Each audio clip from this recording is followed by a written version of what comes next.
간호사는 의사 보조 아닌가요? 격이 한참 안 맞네요. 상견례 자리에서 예비 시어머니에게 이런 말을 들었다면 여러분은 어떻게 하시겠어요? 오늘은 한 간호사가 겪은 충격적인 상견례 이야기를 들려드리겠습니다. 그런데 이야기에는 반전이 있습니다.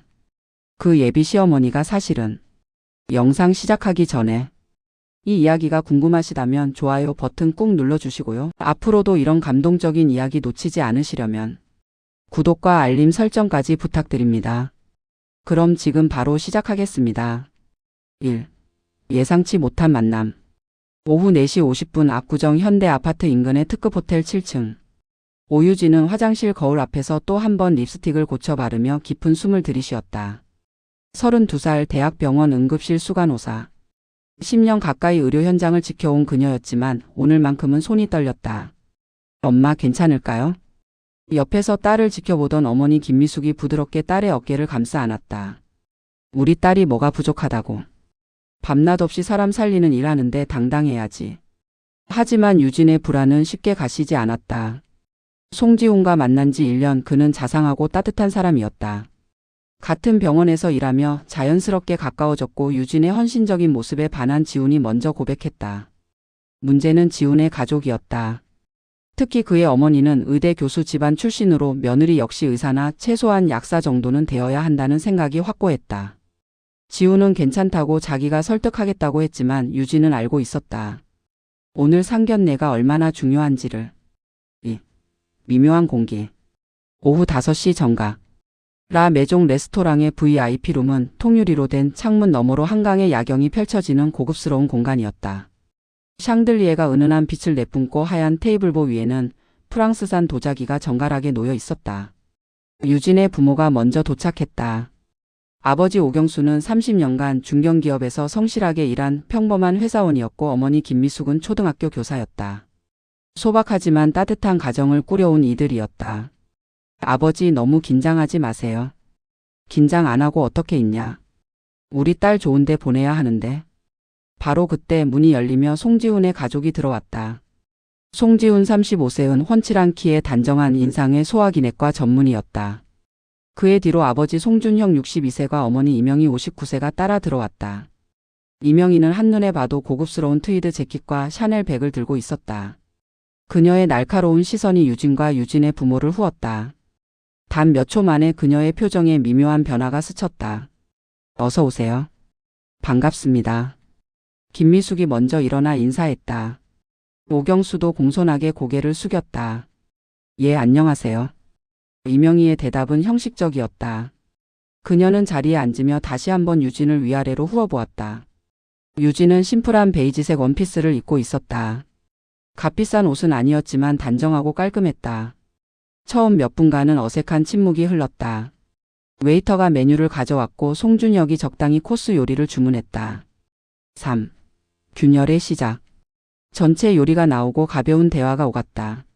날씨, 호텔의 위치, 음식의 맛 등 무난한 주제들이었다. 하지만 이명희는 좀처럼 유진에게 직접적인 질문을 하지 않았다. 식사가 반쯤 진행되었을 때 드디어 이명희가 입을 열었다. 오유진 양이라고 했나요? 갑작스러운 호명에 유진은 당황하며 냅킨으로 입가를 닦았다. 네, 그렇습니다. 지훈이한테 들었는데. 간호사라고 하던데 맞나요? 공기가 미묘하게 얼어붙었다. 김미숙과 오경수가 동시에 긴장한 표정을 지었다. 네, 맞습니다. 강남대학병원 응급실에서 근무하고 있습니다. 유진은 최대한 차분하게 대답했다. 이명희가 와인잔을 들어 한 모금 마셨다. 그리고는 잔을 내려놓으며 한숨을 내쉬었다. 그 한숨이 너무나 크고 의도적이어서 테이블의 모든 사람이 들을 수 있었다. 엄마. 지훈이 조용히 어머니를 불렀지만 이명희는 멈추지 않았다. 저희 지훈이는요, 의대를 우수한 성적으로 졸업했어요. 서울대 출신이고 레지던트 과정도 무난히 마쳤죠. 지금은 대학병원에서 전임의로 있으면서 논문도 쓰고 있어요. 곧 교수 트랙도 생각하고 있고요. 엄마 그만. 지훈아, 엄마가 왜 이 얘기를 하는지 알지? 우리는 내가 좀 더 격이 맞는 며느리를 맞았으면 했어. 솔직히 말하면 의사나 최소한 약사 정도의 며느리를 생각하고 있었단다. 테이블이 얼어붙었다. 간호사는 뭐랄까 의사를 보조하는 직업 아닌가요? 물론 나쁘다는 건 아니지만 우리 집안과는 격이 한참 안 맞는 것 같은데요. 4. 폭풍전야. 유진의 얼굴이 창백해졌다. 10년간 응급실에서 수많은 생명을 살리며 밤낮 없이 일했던 기억들이 스쳐 지나갔다. 피범벅이 된 환자를 응급처치하고 의사가 오기 전까지 심폐소생술을 하며 가족을 잃은 이들을 위로했던 그 모든 순간들이. 아버지 오경수의 얼굴이 붉어졌다. 평생을 성실하게 살아온 그에게 이런 모욕은 처음이었다. 지훈 어머님, 그 말씀은 너무. 아버님, 제가. 유진이 아버지를 조용히 제지했다. 그녀는 천천히 냅킨을 정리하며 이명희를 똑바로 바라보았다. 지훈은 고개를 들지 못하고 있었다. 그는 어머니의 고집을 알고 있었지만 이 정도일 줄은 몰랐다. 미안함과 부끄러움이 뒤섞여 아무 말도 할 수 없었다. 김미숙은 딸의 손을 꽉 잡았다. 30년 교직 생활을 하며 수많은 아이들을 가르쳤지만 자기 딸이 이런 대우를 받는 것은 참을 수 없었다. 어머님. 유진이 차분하지만 단호한 목소리로 말했다. 간호사는 의사를 보조하는 직업이 아닙니다. 뭐라고요? 정확히 말하자면 의사가 빛을 발하기 위해서는 간호사의 보조가 반드시 필요한 겁니다. 의사 혼자서는 환자를 살릴 수 없어요. 이명희의 눈이 날카로워졌다. 숨겨진 진실. 저는 응급실 수간호사로서 자부심을 갖고 있습니다. 지난 10년간 제 손을 거쳐간 환자만 수천 명입니다. 새벽에 응급실로 실려온 심정지 환자, 교통사고로 온몸이 피투성이인 환자, 호흡곤란으로 죽어가는 어린아이. 유진의 목소리가 조금씩 떨리기 시작했다. 하지만 그녀는 멈추지 않았다. 의사 선생님이 오시기 전까지 저희 간호사들이 그 환자들의 생명을 붙잡고 있습니다. 심폐소생술을 하고 기도를 확보하고 출혈을 멈추고 활력 징후를 체크하죠. 그 몇 분 몇 초가 환자의 생사를 가릅니다. 이명희는 불편한 표정으로 와인잔을 만지작거렸다. 그래서요? 그게 의사만큼 중요한 일인가요? 혹시 강남병원에 2달 전 새벽에 응급실에 오시지 않으셨나요? 순간 이명희의 표정이 굳었다. 어떻게 그걸? 2024년 10월 15일 새벽 3시 47분. 급성 심근경색으로 실려오신 여성 환자. 119가 도착했을 때 이미 의식이 없으셨고 심정지 상태였죠. 이명희의 얼굴이 창백해졌다. 송준혁도 놀란 표정으로 아내를 쳐다보았다. 응급실에 도착했을 때 저희가 먼저 응급처치를 시작했습니다. 심폐소생술, 제세동기, 기도삭관.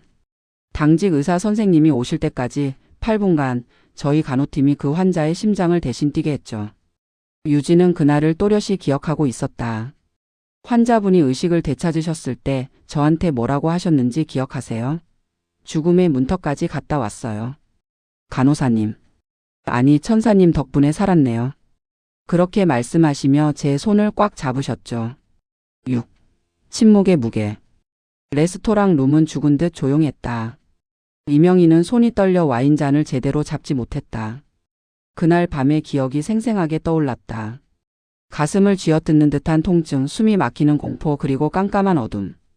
그 다음은 천장의 형광등과 자신을 내려다보며 괜찮으세요, 괜찮으세요 하고 반복하던 여자 간호사의 얼굴.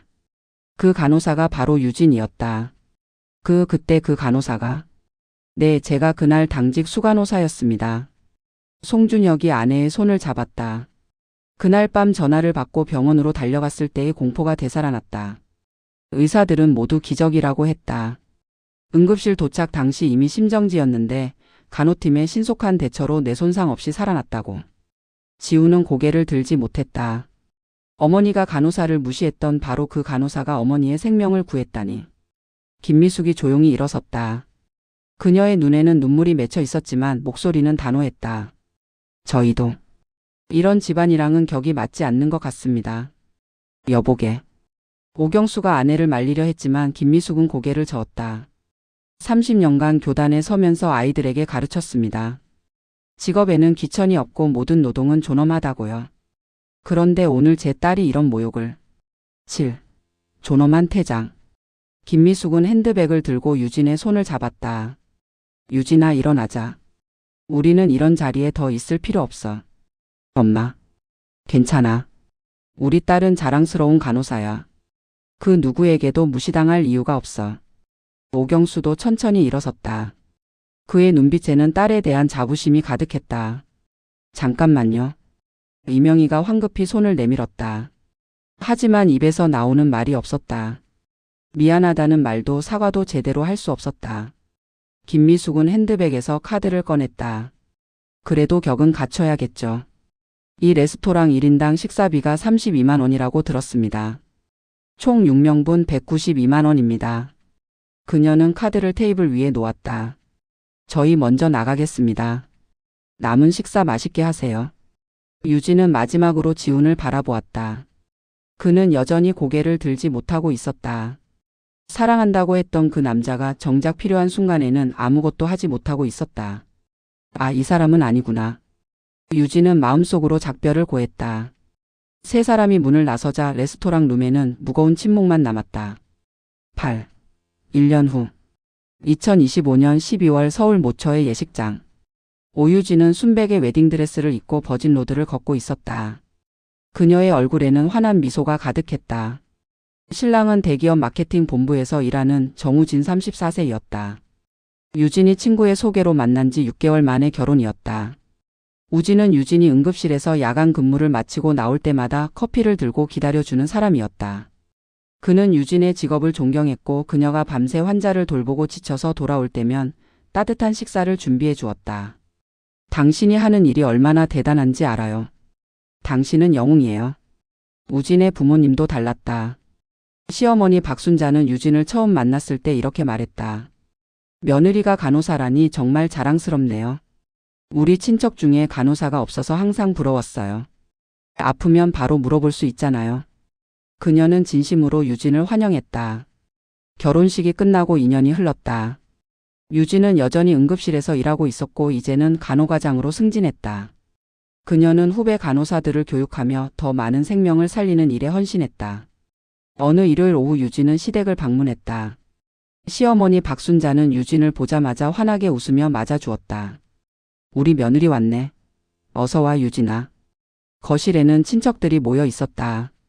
박순자는 자랑스럽게 며느리를 소개했다. 우리 며느리 유진이야.